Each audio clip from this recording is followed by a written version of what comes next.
maman soki libala esimbi te tika baforsaka te po vi na yo eleki libala na valeur.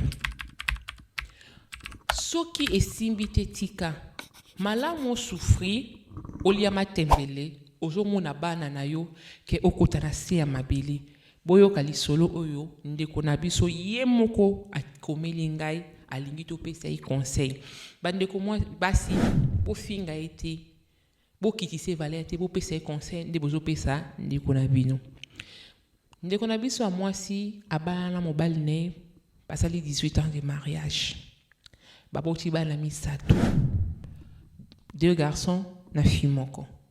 Yena mobali ne babanda na pasi. Mobali azaki ni loko te.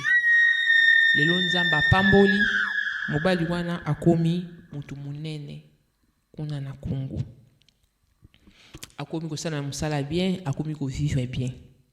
Atinda talaka bana niveau oyo bayaka vacances na poto na bana. Mobali na azalaki bien, bazaki na problème te. Bande ko vivre na bango bolingo na bango kitoko pendant 18 ans bazaki na ba difficulté. Mwana mwasi wana bapekisa kaya bala mwana mobali, mais mwana mwasi wana amonaka eloko oyo bat bamonaka pa tonton wana te. Amonaka venir. Abaki mobali nanga tanga classe mobali nanga c'est un homme qui a la tête. Lobi bozo mone leo mutu pamba lobi na ye ikizala histoire. Effectivement abanda amonaka musika. Lelo yo nzamba pamboli mobile ne kaka ninga bandaki ko prophétiser mobile nanga ça sera un grand monsieur, ça sera une grande personnalité, bla bla bla bla bla bla. Nzamba sala kate asali mobile ne akomi pe mutu na Congo. Akomi ko za mwasi na bana amemaka bango